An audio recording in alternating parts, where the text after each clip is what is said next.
पांडुरंगा करू प्रताप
पांडुरंगा करू प्रथम नमन दुसरे चरण संताजिया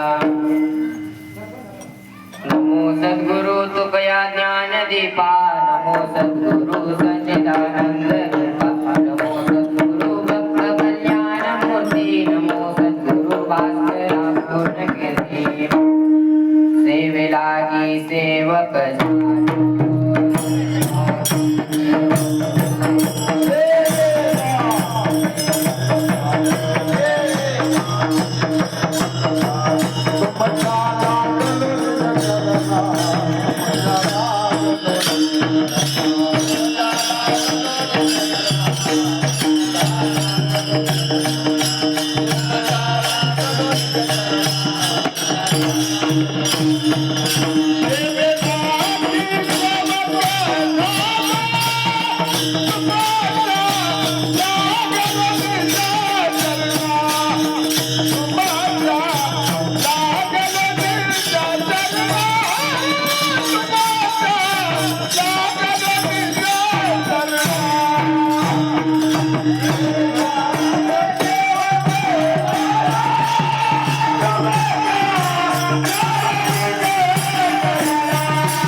जावे सर्व भावी देवाचे तो हा उत्तरेल पार भवदुस्तर नदीचा बहु आहे करुणावंत अनंत हे नामजा तो हा उत्तरेल पार भवदुस्तर नदीचा तुका म्हणे साक्षी आले तरी केले प्रगट तो हा उत्तरेल पार भवदुस्तर नदीचा. सेवेकरता घेतलेल्या अभंगामध्ये संत श्रेष्ठ तुकाराम महाराज भगवान परमात्म्याला सर्व भावाने शरण जाण्याचा उपदेश करतात. हे पहिल्या चरणामध्ये मनवून शरण जावे सर्व भावे देवाचे. कारण भगवान परमात्म्याला शरण गेलं तर तो आपल्याला जन्ममृत्यूच्या चक्रातून किंवा जन्ममृत्यूच्या भवसागरातून बाहेर काढू शकतो. म्हणजे जन्ममृत्यूच्या चक्रातून बाहेर काढून तो स्वतःमध्ये समर्पित करतो. या अभंगाच्या दुसऱ्या चरणामध्ये तो हा उत्तरेल पार भवदुस्तर नदीचा तो कशावरून आपल्याला जन्ममृत्यूच्या चक्रातून बाहेर काढेल अशी शंका निर्माण झाल्यानंतर महाराज म्हणतात देव अतिशय करुणावंत आहे, मायावंत आहे, दयाळू आहे. हे अभंगाच्या तिसऱ्या चरणामध्ये बहु आहे करुणावंत अनंत हे नाम. काही पौराणिक उदाहरणे डोळ्यासमोर ठेवून सुदामदेव, गजेंद्र, शबरी यांचे चरित्र पाहिल्यानंतर देव दयाळू आहे हे भगवान परमात्म्याला शरण गेल्यानंतर तो आपल्याला पहिलं तिरळ नेतो. हे माझ्या अनुभवाला आलेले आहे. म्हणून महाराज शेवटच्या चरणात म्हणतात तुका म्हणे साक्षी आले तरी केले प्रगट तो हा उत्तरेल पार भवदुस्तर नदीचा. हा झाला अभंगाचा सरळ भावार्थ. विठ्ठल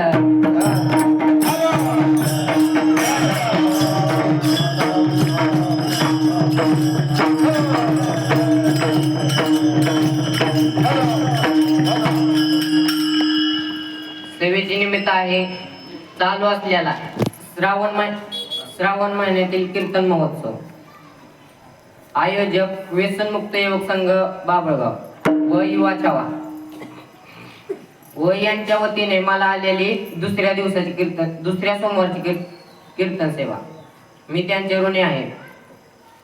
व्यसन हे किती घातक आहे हे तुम्हाला पण माहित आहे आणि मला पण माहित आहे. म्हणून तुम्ही व्यसन करू नका. जर का घरातील एका जरी व्यक्तीने व्यसन केलं तर अख्खे घर उद्ध्वस्त झाल्याशिवाय राहत नाही. म्हणून व्यसन करू नका. विठ्ठल विठ्ठल.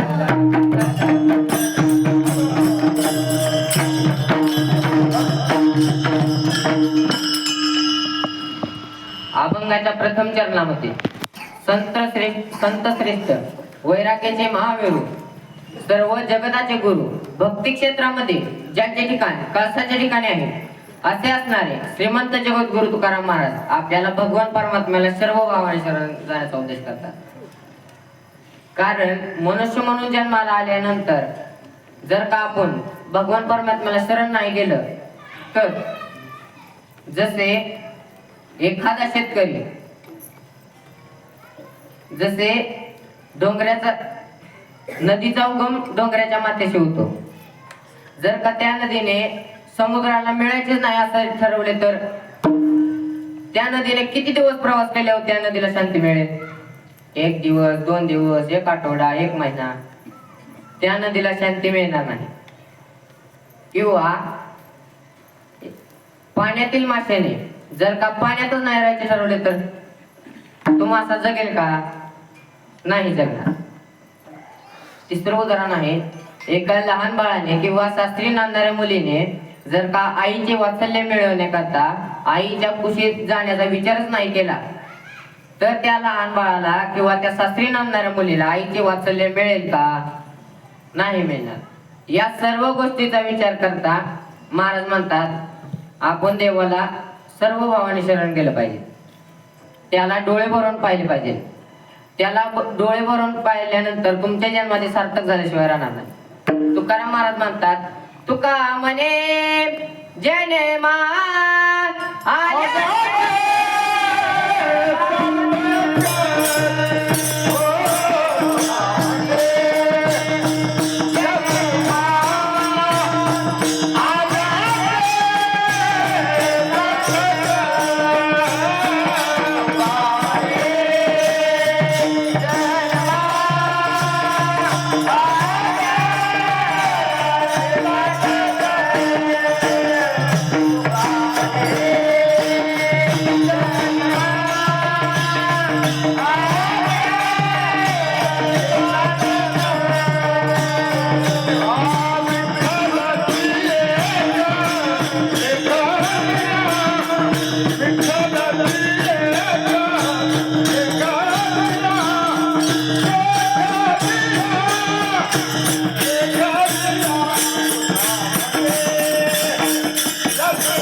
आले जन्मा आल्याचे सार्थक विठ्ठलाची एक क्रिया.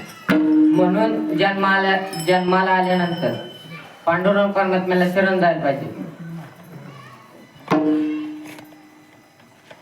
मनुष्य म्हणून जन्माला आल्यानंतर एकनाथ महाराज म्हणतात, नर देह दुर्लभ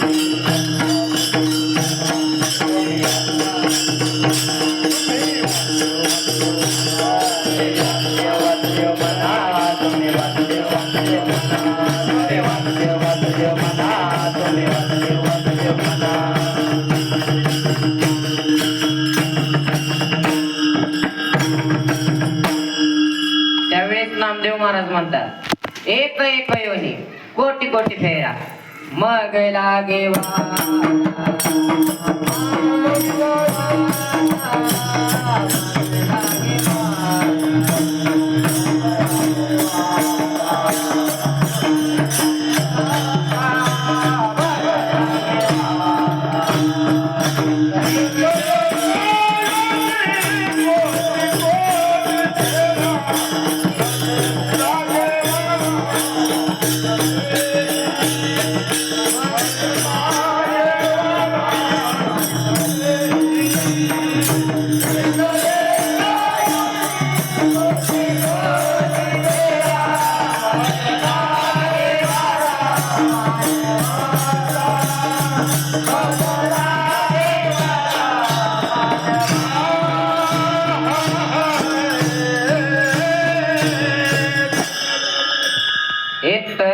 मनुष्य म्हणून जन्माला असून सुद्धा आपण मनुष्य म्हणून जन्माला आलो, ही किती बरे झाले.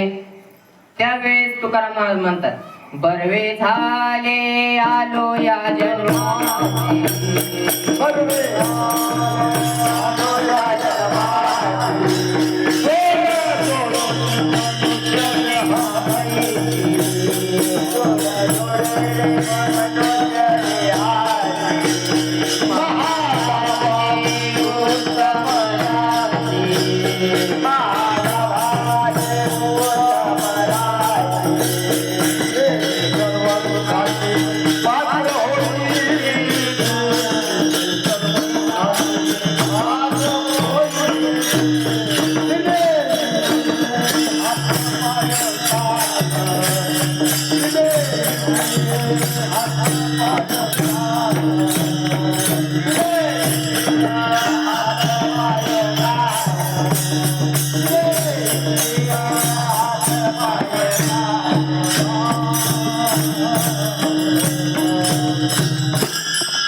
तुकाराम महाराज म्हणतात, जर का आपण जन्माला आल्यानंतर जर का भगवान परमात्म्याला शरणच नाही गेलो तर यमाचा पाहुणा प्राणी हो, हो, यमाचा पाहुणा प्राणी हो,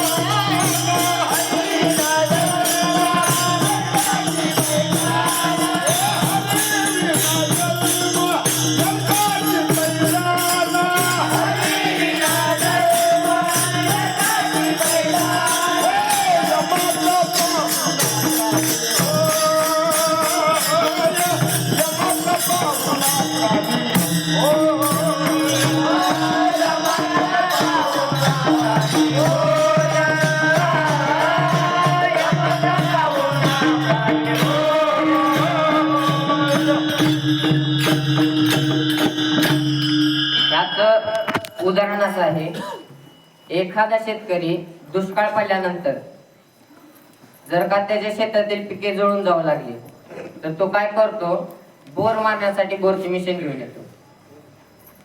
त्याने 100 फूट बोर मारला पण पाणी लागलं नाही. 300 फूट बोर मारला, पाणी लागलं नाही. शेवटी 500 फूट बोर मारला, मात्र त्या बोरला पाणी लागलं नाही. त्यावेळेस जसे दुःख त्या शेतकऱ्याला होते तसेच दुःख देवाने आपल्याला देह देऊन सुद्धा जर का आपण त्याची शरणागती नाही पत्करली किंवा त्याला शरण नाही गेलो तर तसेच दुःख त्या देवाला सुद्धा होते. म्हणून महाराज म्हणतात मनवून शरण जावे सर्व भावे देवाचे. काशीखंड ग्रंथातील मुद्दा आहे, फार वर्षापूर्वी ब्रह्मदेव आणि विष्णू यांच्यात मोठेपणाची स्पर्धा लागली होती. ब्रह्मदेव म्हणायचे सृष्टीची उत्पत्ती मी करतोय म्हणून मी श्रेष्ठ आहे, आणि विष्णुदेव म्हणायचे सृष्टीची उत्पत्ती केल्यानंतर सर्वांचा सांभाळ मी करतोय म्हणून मी श्रेष्ठ आहे. यांचे भांडण सतत चालू असायचे. सर्व देवांनी यांचे भांडण मिटवण्याचा खूप प्रयत्न केला पण कुणालाही यांचे भांडण मिटवले नाही. शेवटी देवादिदेव महादेव सर्व देव महादेवापाशी गेले आणि म्हणाले यांचे भांडण आता तुम्हीच मिटवा. त्यावेळेस महादेवाने सुद्धा यांचे भांडण मिटवण्याचा खूप प्रयत्न केला पण ते महादेवाचे काहीच ऐकून घ्यायला तयार नव्हते. त्यावेळेस महादेवाचा क्रोध असह्य झाला. त्यावेळेस महादेवाने रागामध्ये येऊन या दोघांच्या मध्ये जमिनीवर हात आपटला आणि त्या हाताच्या आणि जमिनीच्या मधून एक काळे भंगार मूल जन्माला आले. त्या बाळाला बघून हे दोघे ब्रह्मदेव आणि विष्णुदेव ही सह्याद्री पर्वताच्या कपारीत जाऊन लपले. त्यावेळेस त्या बाळाने महादेवाची प्रार्थना केली असता तुझा जन्म या दोघांचे भांडण मिटवण्याकरता झालाय हे महादेवाने सांगितले. त्यावेळेस ते काळे भंगार मूल गेले आणि त्या दोघांना हुडकून काढलं आणि त्यांना स्वतः भांडण मिटवायला सांगितले. पण ते दोघेही म्हणाले तूच आमचं भांडण मिटव. त्यावेळेस त्या बाळाने त्यांच्या समोर एक अट ठेवली की जो कोणी या परीक्षेत पास होईल तो सर्वश्रेष्ठ ठरेल. अट अशी होती, एकाने त्या बाळाच्या डोक्याची केस पाहून यायची आणि एकाने त्या बाळाची पायाची तळवी पाहून यायची. ब्रह्मदेव गेले, खूप वर गेले, 21 स्वर्गाहून वर गेले, 21 स्वर्गाच्या वर गेले, तरी पण त्या ब्रह्मदेवाला त्या बाळाच्या डोक्याच्या केसाचा अंदाज लागला. त्यावेळेस ब्रह्मदेवाने तिथून एक गाय व केतकीचे झाड आणले, खाली आले आणि त्या बाळाला म्हणाले मी तुमच्या डोक्याची केस पाहून आलोय. त्यावेळेस त्या बाळाने विचारले याला पुरावा काय. त्यावेळेस ब्रह्मदेव म्हणाले ही गाय व ही केतकीचे झाड सबुताला आहे. त्यावेळेस त्या बाळाने गायला विचारले, गायने तोंड हलवून होय म्हणून सांगितले की ही डोक्याची केस पाहून आले आणि शेपटी पाठीमागची शेपटी उचलून नाही म्हणून सांगितले. त्यावेळेस त्या बाळाला सर्व काही कळाले. त्यावेळेस त्या बाळाने त्या गायीला श्राप दिला, तुझ्या तोंडाने खोटं बोलल्यामुळे तुझे तोंड भक्षण करेल आणि पाठीमागची शेपटी उचलून सत्य बोलल्यामुळे गायीची पूजा पाठीमागून केली जाईल आणि ब्रह्मदेव लबाड बोलल्यामुळे ब्रह्मदेवाचे 5वे शेरू स्वतःच्या नखाने उडवले आणि केतकीलाही श्राप दिला, आजपासून देवपूजातून तुझी सुटका करण्यात येत आहे. ही अवस्था होती ब्रह्मदेवाची. विष्णुदेव त्या बाळाचे पायाचे तळवे पायाला निघाले, 7 पाताळाच्या खाली गेले, 7 पाताळाच्या. तरी पण त्या विष्णुदेवाला त्या बाळाच्या पायाच्या तळव्याचा अंदाज लागला नाही. विष्णुदेव तिथनच माघारी आले आणि त्या बाळाला शरण गेले आणि त्या बाळाला म्हणाले मी तुमच्या पायाची तळवे पाहू शकत नाही. त्यावेळेस विष्णुदेवाच्या मोठेपणाचा पुरस्कार मिळाला आणि विष्णुदेव सर्वश्रेष्ठ ठरले. आणि ब्रह्मदेव लबाड बोलल्यामुळे त्यांचे 5वे शिर स्वतःच्या नखाने उडवले आणि ते बाळ काशीमध्ये गेले आणि महादेवाला सर्व कथन केले, सर्व सांगितले असं झालं म्हणून. त्यावेळेस ब्रह्म हत्येच्या पदकापासून सुटका करण्याकरता त्या महादेवाने त्या बाळाची स्थापना काळभैरवनाथ म्हणून काशीमध्ये केली आणि काशीचे रक्षण करण्याकरता सांगितले. जर का महादेवाने जमिनीवर हात आपटला, तिथून एक काळे भंगार मूल जन्माला आले. त्यांच्या डोक्याचा व पायाचा अंदाज या ब्रह्मदेवाला आणि विष्णुदेवाला लागत नसेल तर ज्या महादेवाने या मुलाचा जन्म केला आहे त्या महादेवाच्या डोक्याच्या व पायाचा अंदाज लागेल का? नाही लागणार. म्हणून महाराज म्हणतात म्हणून शरण जावे. कसे जावे? सर्व भावे देवाचे. मनामुनी शरण जावे, मनामुनी शरण जावे.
म्हणून शरण जावे. कसे जावे? सर्व भावे देवाचे. महाराज म्हणतात, महाराज अभंगाच्या पहिल्या चरणाच्या उत्तरार्धामध्ये म्हणतात देवाला सर्व भावाने शरण जाण्याचा उपदेश करतात. त्याचं उदाहरण असं आहे, द्रौपदीच्या वस्त्रहरणा प्रसंगी कौरवातील दुर्योधनाचा भाऊ दुशासन याने पांडवांची पत्नी द्रौपदी हिच्या अंगावरील वस्त्र ओढण्यास सुरुवात केली. ती द्रौपदी सभेमधील सर्वांना मदतीची अपेक्षा करू लागली. पण तिथे द्रोणाचार्य, भीष्माचार्य, कर्ण, तिचे स्वतःचे 5ही पती, धृतराष्ट्र, कुंती माता, विदुर काका एवढे लोक असून सुद्धा त्या द्रौपदीची मदत कोणी करू शकलं नाही. त्यावेळेस द्रौपदीने स्वतःचा बचाव करायचा ठरवला. द्रौपदीने स्वतःचे दोन्ही हात साडीच्या गाठीला पकडले, पण तीही अयशस्वी झाली. शेवटी कोण या जगाचा मालक आहे म्हणून साडीच्या गाठीचे दोन्ही हात सोडून दिले आणि भगवंताचा दावा केला. कोठे गुंतलासी द्वारकेच्या राजा कोठे गुंतलासी द्वारकेच्या राजा कोठे गुंतलासी द्वारकेच्या राजा कोठे गुंतलासी द्वारकेच्या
द्रौपदी म्हणते कोठे गुंतलासी द्वारकेच्या राया वेळ का सकळ्याला वेळेला. याने याप्रमाणे भगवान परमात्मा जशी द्रौपदी भगवंताला शरण गेली, साडीच्या काठीचे दोन्ही हात सोडून दिले, त्याच वेळेस भगवान परमात्मा वस्त्र रूप झाले आणि द्रौपदीची लाज राखली. द्रौपदीचे वस्त्र हरली उडी घालून तपस्यानी केली वस्त्राची पुरवली लाजली गौरवे. द्रौपदीचे वस्त्र हरली उडी घालून तपस्यानी केली वस्त्राची पुरवली लाजली गौरवे.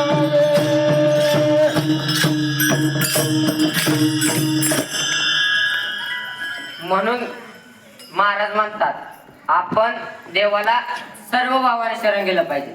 जशी द्रौपदी भगवान परमात्म्याला सर्व भावाने शरण गेली, तसंच आपण देवाला सुद्धा सर्व भावाने शरण गेलो तर आपल्या जीवनाची परिपूर्णता झाल्याशिवाय राहणार नाही.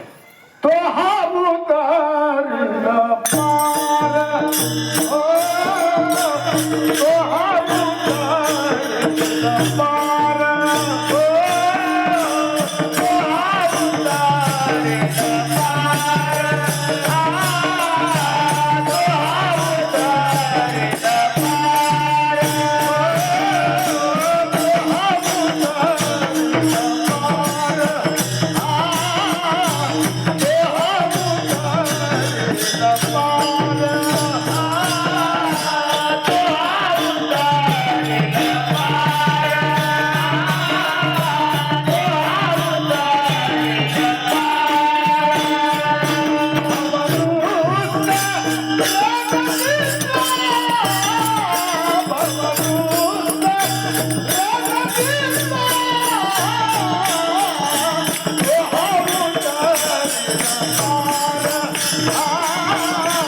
तो हा उतारीला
असे सांगते की जन्म आणि मृत्यू या चक्रामध्ये गरपटलेल्या जीवाला आद्यापर्यंत संत किंवा भगवंत याशिवाय कोणीही बाहेर काढू शकत नाही.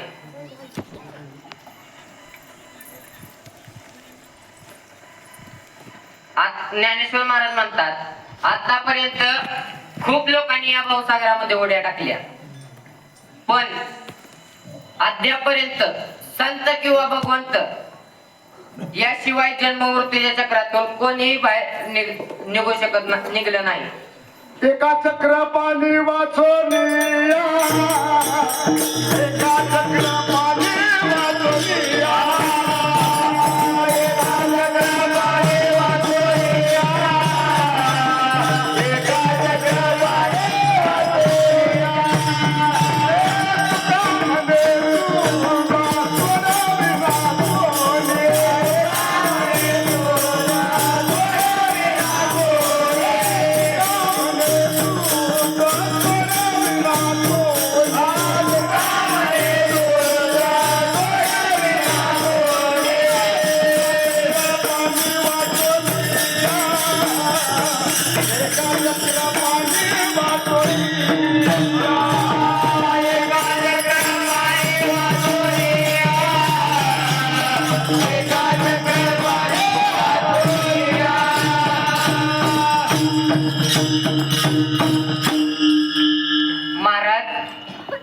महाराज म्हणतात संत किंवा भगवंत याशिवाय जन्ममृत्यू या चक्रातून कोणीही बाहेर निघू शकत नाही. उलट भवसागरामध्ये उडी टाकणाऱ्याची अवस्था महाराज सांगतात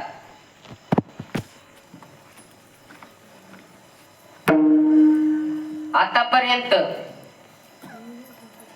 ब्रह्मदेव, इंद्रदेव, विष्णुदेव, ब्रह्मदेव, इंद्रदेव, रावण, हिरण्यकश्यप, कुर्म ऋषी, बकदाल्वे ऋषी, वटहंस ऋषी, श्रीरामचंद्र, कृष्ण या सर्व मोठ्या लोकांना सुद्धा जन्ममृत्यू या चक्रातून बाहेर निघता आले नाही.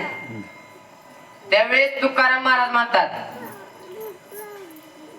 येथे मानसाचा कोण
प्रमाण देतात येत नाही गुरु आले अवतार तेरते पामर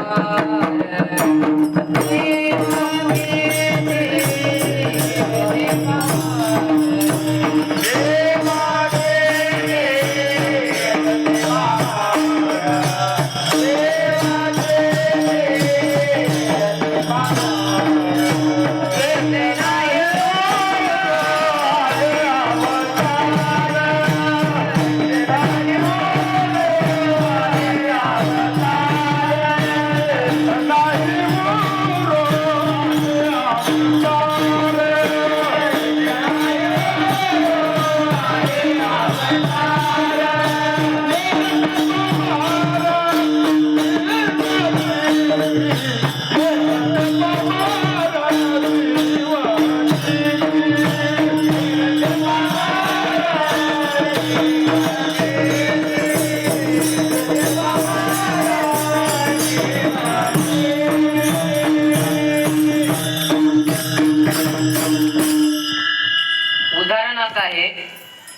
गजेंद्र आणि नक्र यांचे भांडण सरोवरामध्ये खूप दिवसापूर्वी होते.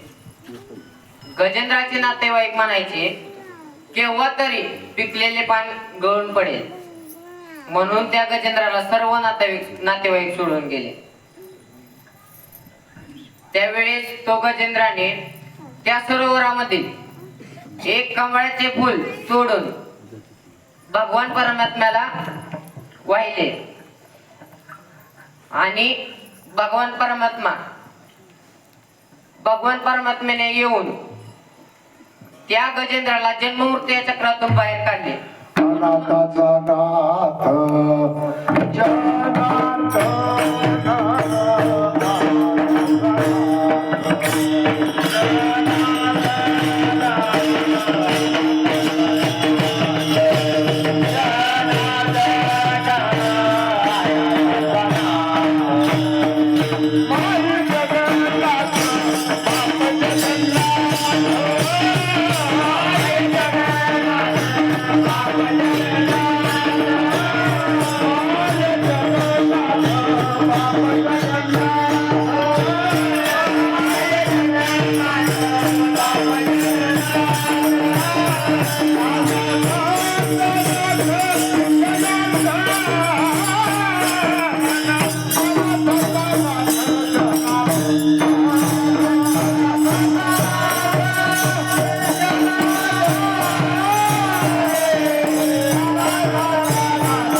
जसे गजेंद्र देवाला सर्व भावाने शरण गेला, त्यावेळेस भगवान परमात्म्याने येऊन त्याला जन्ममृत्यू चक्रातून बाहेर काढले.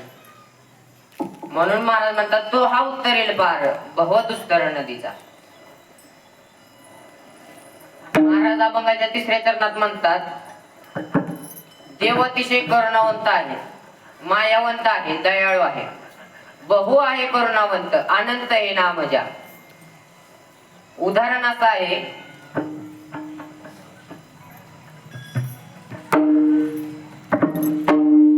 आजा तो वर स्मरला नाही तुझ प्राण जाती वेळी म्हणे नारायण, त्यासाठी विमान पाठविले. तुका म्हणे सुखा पार नाही, तुका म्हणे सुखा पार नाही, तुका म्हणे सुखा पार नाही, तुका म्हणे सुखा पार नाही.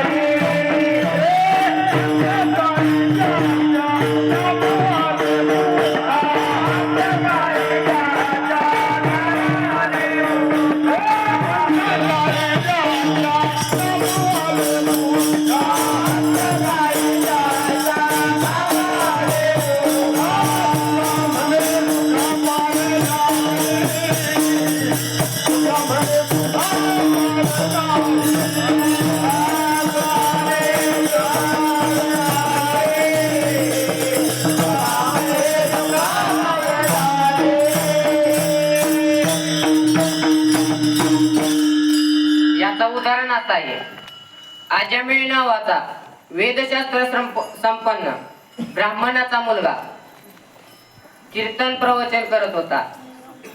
रोज सकाळी उठून देवपूजा करायचा व संध्याकाळी संध्या कर्म करून गायत्री मंत्राचा उच्चार करत होता. खूप बुद्धिमान, खूप हुशार असून सुद्धा वाईट लोकांची संगत घडल्यामुळे तो चोऱ्या दरोड्या करू लागला. चोऱ्या दरोड्या करायला लागल्यामुळे गावातील लोकांनी त्यांच्या घरावर बहिष्कार केला आणि त्या आजामेळाला आणि आजामेळाच्या पत्नीला गावातून बाहेर हाकलून दिले.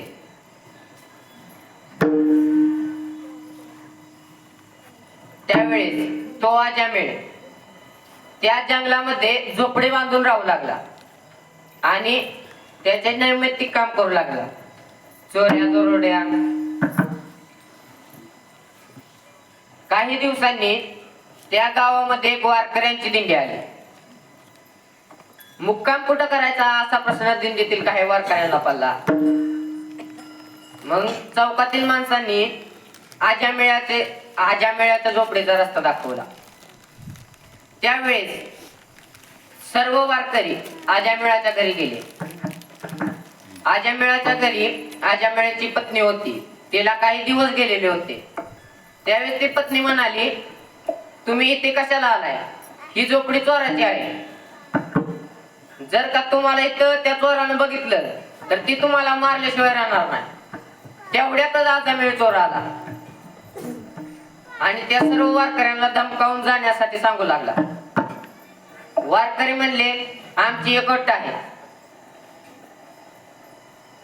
तो आज्यामेळ म्हणला, काय आहे?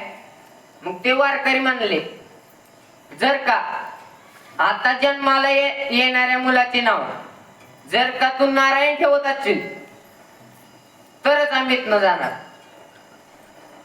तो आज्यामेळ म्हणला, चालतंय. ते वारकरी निघून गेले. काही दिवसांनी त्या आज्यामेळ्याला मुलगा झाला. वारकऱ्यांना दिलेल्या वचनाप्रमाणे त्या आज्यामेळाने त्याच्या मुलाचे नाव नारायण ठेवले.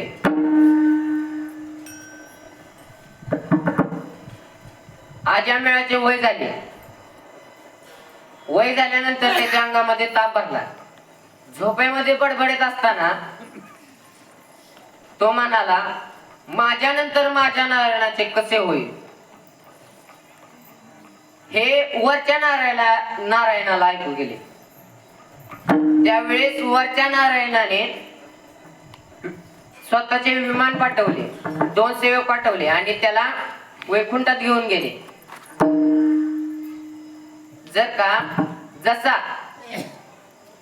वारकरी त्या आज्यामेळ्याच्या घरी आले आणि त्या वारकऱ्यांनी त्याला त्याच्या मुलाचे नाव नारायण ठेवायला सांगितले आणि जर का त्याने मुलाचे नाव नारायण ठेवले म्हणून तो नारायण नारायण म्हणला.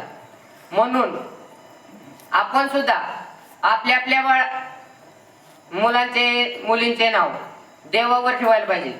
म्हणून सारखं देवाचं नाव तोंडात येईल. त्यावेळेस जसा तो आज्यामेळाला वैकुंठात नेले आणि जन्ममृत्यू चक्रातून बाहेर काढले. त्यावेळेस महाराज म्हणतात, तो हा उत्तरेला पार भव दुष्कर नदीचा. दुसरं उदाहरण आहे, सूरदास नावाचा भगवंताचा भक्त होता. वयात आल्यानंतर त्यांच्या घरच्याने सूरदासाचे लग्न करून दिले. लग्न केल्यानंतर तो बालवेडा झाला. 5 वर्ष झाली. पत्नीला माहेरीच पाठवलं नाही. काही दिवसानंतर तो आज्यामेळ घरातून बाहेर गेला आणि मुलीच्या माहेराकडून निरोप आला की तुझे वडील आजारी आहेत.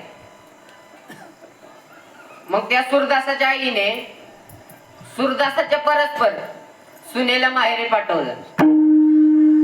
संध्याकाळी सूरदास घरी आला.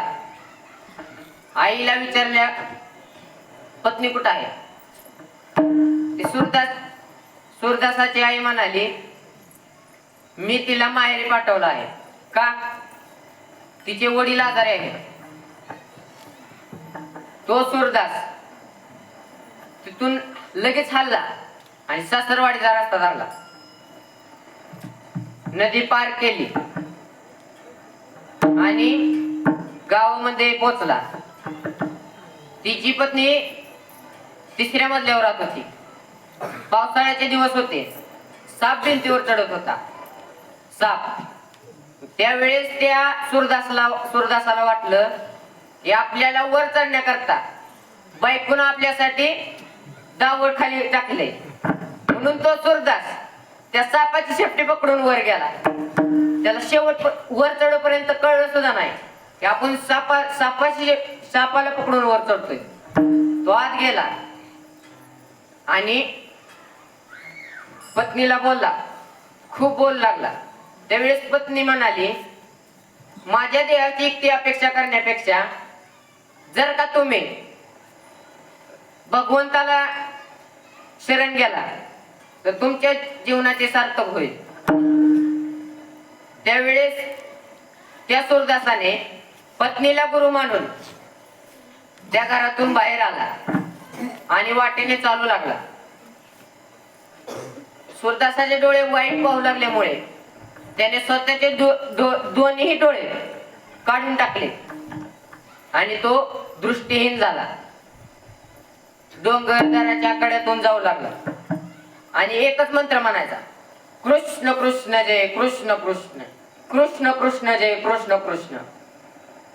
हा मंत्र म्हणायचा आणि स्वतः भगवान परमात्मा येऊन त्याच्या हाताला धरून त्या डोंगरदरीतून बाहेर काढून रस्त्याला आणून सोडले. जर का स्वतः अजामेळ देवाचे नाव स्मरण केल्यामुळे त्याला देव भेटला आणि त्या देवाने त्या सूरदासाच्या हाताला धरून रस्त्यावर आणून सोडला. एवढा देव करुणावंत आहे म्हणून महाराज अभंगाच्या 3ऱ्या चरणात म्हणतात, बहु आहे करुणावंत, करुणावंत.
बहु आहे करुणावंत, अनंत आहे नामजा, तो हा उत्तरेल पार, भव दुष्कर नदीचा, विठो पार कुमार.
महाराज म्हणतात देव अतिशय करुणा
मनोनी शरण जावे सर्व भावे देवाचे तो हा उत्तरेल पार भवदुस्तर नदीचा बहु आहे करुणावंत अनंत हे नाम जा तो हा उत्तरेल पार भवदुस्तर नदीचा तुका मने साक्षी आले तरी केले प्रगट तो हा उत्तरेल पार भवदुस्तर नदीचा. ज्ञानेश्वर महाराज आणि नामदेव महाराज रक्तशृंगीला आले.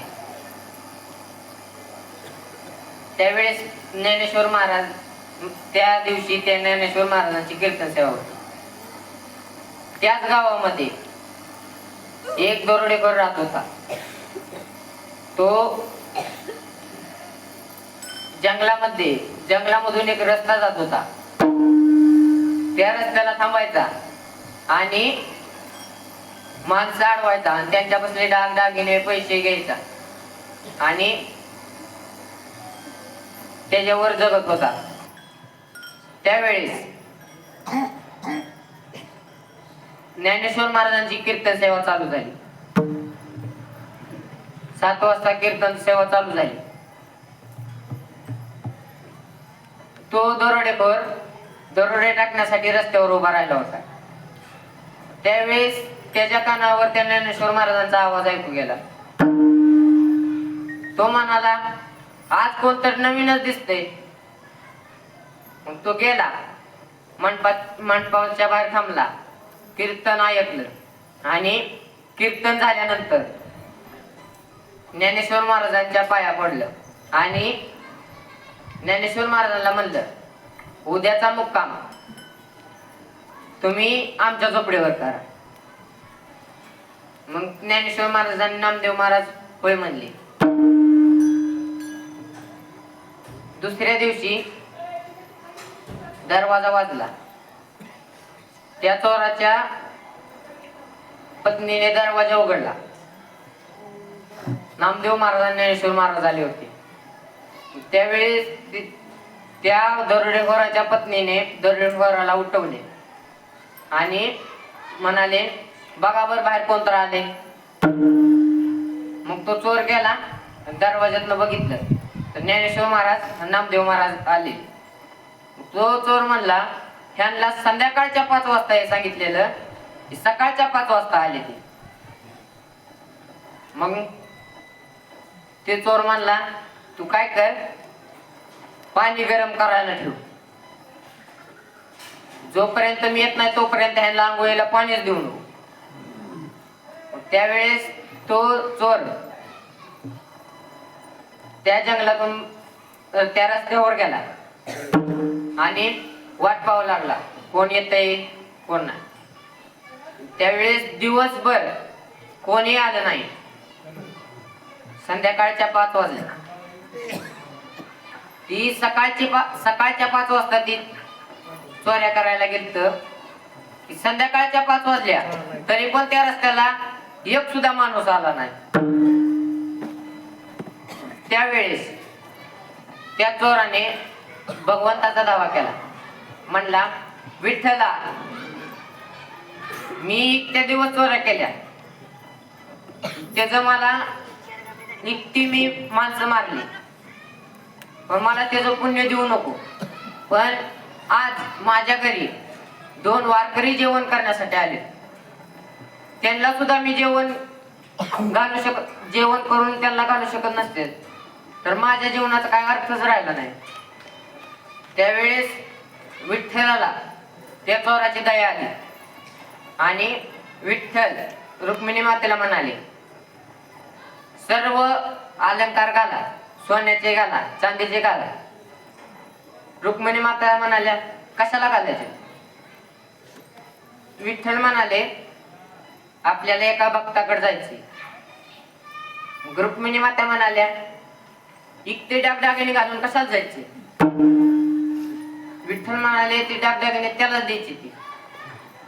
त्यावेळेस विठ्ठल आणि रुक्मिणी बैलगाडीत बसली आणि विठ्ठलात पंढरपुरात हल्ले. पंढरपुरात सप्तशृंगीला जायला काही लय उशीर लागतोय. विठ्ठल होता इथं पंढरपुरामध्ये बैल झुकला तर त्या सप्तशृंगीला चाकाचा आवाज येत होता. त्यावेळेस त्या चोराने त्या चाकाचा आवाज ऐकला. तो चोर म्हणाला, बरं झालं एक तर गाडी आली. तो रस्त्याच्या मध्ये थांबला, गाडीला अडवलं. विठ्ठलाने काय गाडी थांबवली नाही, सरळ गेला. त्या चोराने त्या बैलाची येसन धरली, काट्याखाली टेकून बैलगाडी उभा केली आणि भगवान परमात्म्याच्या नारळाला कुऱ्हाड धरली. त्यावेळेस तो चोर म्हणाला, तुझ्या बसलं काय सगळं पैसे सोनं सगळं दे मला. विठ्ठल म्हणाले, अरे तुलाच द्यायला आले, जम तर निघतोय का? मग विठ्ठल म्हणाले रुक्मिणी मातेला, सर्व सोने दागिने काढा इथं ठेवा त्याच्यासमोर. विठ्ठलाने रुक्मिणी मातेने सर्व सोन्याचे अलंकार काढले आणि त्याच्यासमोर ठेवले आणि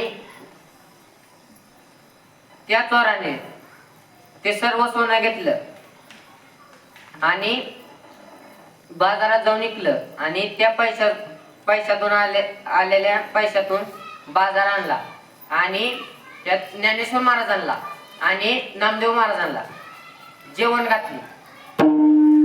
एवढा देव करुणावंत आहे, कृपावंत आहे. महाराज म्हणतात, बहु आहे करुणावंत, अनंत आहे नामजा. जर का त्या चोराने दरोडेखोराने मनापासून भगवंताची प्रार्थना केली म्हणून तो भगवंत आला. आपण काय करतो? आपण पण करतो पण एक तर श्रद्धेने करत नाही. जसा तो चोर त्या भगवंताला सर्व भावाने शरण गेला म्हणून तो विठ्ठल आला. महाराज म्हणतात म्हणून शरण जावे. कसे जावे? सर्व भावे देवाचे. तो हा उत्तरेल पार भवदुस्तर नदीचा.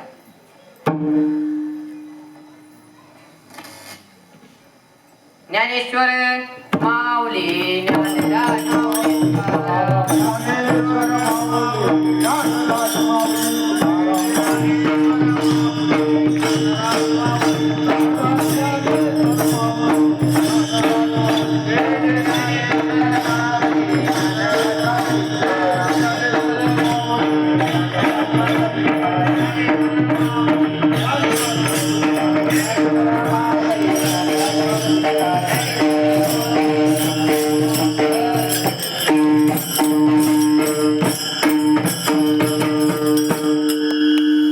तुकाराम महाराजांच्या जीवनातील प्रसंग आहे. तुकाराम महाराजांच्या गावात एक श्रीमंत व्यक्ती राहत होता. तो श्रीमंत व्यक्ती तीर्थयात्रेच्या कारणाने खूप दिवस गावातून बाहेर जाणार होता. पण त्याच्या शेतामध्ये कितीतरी एकर ज्वारी होती. पण तो श्रीमंत व्यक्ती म्हणाला, मी जर का तीर्थयात्रेला गेलो तर माझ्या ज्वारीची राखण कोण करणार? त्यावेळेस गावातील लोकांनी तुकाराम महाराजांचे नाव सांगितले. तो श्रीमंत व्यक्ती गेला तुकाराम महाराजांच्या घरी. तुकाराम महाराजांना म्हणाला, मी तीर्थयात्रेच्या कारणाने 15-20 दिवस गाव सोडून जाणार आहे. माझ्या शेतामध्ये 10 एकर ज्वारी आहे. तुम्ही त्या ज्वारीची राखण करचाल का? जर का तुम्ही चांगली राखण केली तर मी त्याच्यातील 1 खंडी ज्वारी तुम्हाला द्यायला तयार आहे. 1 खंडी ज्वारी म्हणजे किती? 20 पोती. त्यावेळेस तुकाराम महाराजांनी होय म्हणून सांगितले. तो श्रीमंत व्यक्ती स्वकुटुंबासहित सर्व कुटुंबाला घेऊन तीर्थयात्रेला गेला आणि तुकाराम महाराज दुसऱ्या दिवसापासून त्या ज्वारीची राखण करण्याकरता गेले. राखण करत असताना काही चिमण्या पाखरं येऊन त्या कणसावर बसायचे. पण तुकाराम महाराज त्यांना उडवत नव्हते, त्यांना खाऊन द्यायचे. आणि त्या पाखरांना पाणी प्यायला लय लांब जाऊ नये म्हणून तुकाराम महाराज पाणी सुद्धा आणून ठेवायचे. 10-15 दिवसात सर्व चिमण्यांनी ज्वारी खाऊन टाकली. त्या कणसात सर्व पिशा दिसू लागल्या. मग त्यावेळेस काही दिवसांनी तो श्रीमंत व्यक्ती तीर्थयात्रा करून माघारी आला. ते म्हणला, बघू बर कशी राखण केली तुकानं. गेला शेतात बघतोय तू काय? म्हणला, माझंच रान आहे का दुसऱ्याच रानात आलोय? तू म्हणला, मी जायच्या आधी तर कांसाला सगळी ज्वारी दिसत होती. आता आलो तर कुठं तर पिशा दिसायला लागल्या. ते त्यावेळेस त्या श्रीमंत व्यक्तींनी सभा भरवली. ग्रामपंचायतली सगळी माणसं बोलवली. सरपंच, उपसरपंच, खजिनदार, गावचं पाटील सगळं बोलवलं. आणि तुकाराम महाराजांवर आरोप केला की ह्या तुकाने माझ्या शेतामध्ये सर्व ज्वारी पाखरांना खाऊन दिली. माझ्या शेतामध्ये 10 खंड्या ज्वारी होणार होती. 10 खंड्या ज्वारी होणार होती. पण आता 1-2 खंडी ज्वारी होती का नाही ती पण माहित नाही. त्यावेळेस कमिटीतल्या सर्व लोकांनी तुकाराम महाराजांना विचारलं. तुकाराम महाराज काहीच म्हणले नाही. शेवटी सगळ्यांचं बोलून झालं.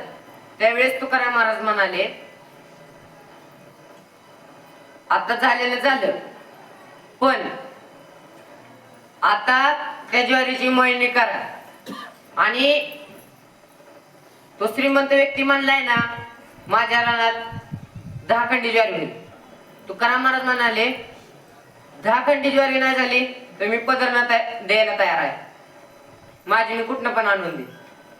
त्यावेळेस त्या श्रीमंत व्यक्तींनी त्या ज्वारीची मळणी केली. आणि मळणी झाल्यानंतर ती ज्वारी 20 कांड्या भरली, 10 नाही 20 कांड्या. एवढा देव कृपावंत आहे. त्यावेळेस कमिटीतल्या सर्व लोकांनी असे ठरवले की तो श्रीमंत व्यक्ती मानलेला माझ्या शेतामध्ये 10 कांडी ज्वारी भरणार आहे. ती 10 कांडी त्याला देऊन टाकली आणि राहिलेली 10 कांडी तुकाराम महाराजांना दिली. तुकाराम महाराज म्हणाले मला ही 10 कांडी ज्वारी नको, माझी ठरलेली फक्त 1 कांडी ज्वारी मला पाहिजे.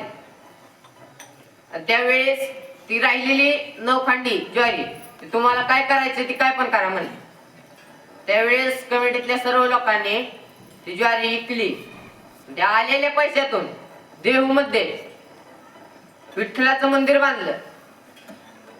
ते विठ्ठलाचं मंदिर त्या काळात बांधलेलं होतं. त्या 9 खंडी ज्वारीमधून जे पैसे आले त्या पैशापासून ते विठ्ठलाचे मंदिर बांधलेले होते. एवढा देव कृपावंत आहे. म्हणून महाराज अभंगाच्या शेवटच्या चरणात तुका म्हणे साक्षी आले, तुका म्हणे साक्षी आले, तुका म्हणे साक्षी आले, तुका म्हणे साक्षी आले, तुका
झालेली कीर्तन सेवा पांडुरंग परमात्म्यांच्या चरणी, ज्ञानेश्वर महाराजांच्या चरणी, तुकाराम महाराजांच्या चरणी, महादेवाच्या चरणी, माझे गुरुवर्य अंकुश महाराज रणखांबे व जुनाके सर माझ्या कीर्तन सेवेसाठी आवर्जून उपस्थित राहिले व सर्व टाळकरी माळकरी गायनाचार्य मृदुंगाचार्य आमचे दुसरे गुरुवर्य गणेश महाराज चोपडे यांच्या चरणी, आमच्या संस्थेतील सर्व ही लहान लहान मुले यांच्या चरणी विनेकरी आणि सुंदर अशी साऊंड सिस्टीम त्यांच्यासाठी एकदा जोरदार टाळ्या. महादेवाच्या चरणी ठेवून सेवेला पूर्णविराम. तुकाराम तुकाराम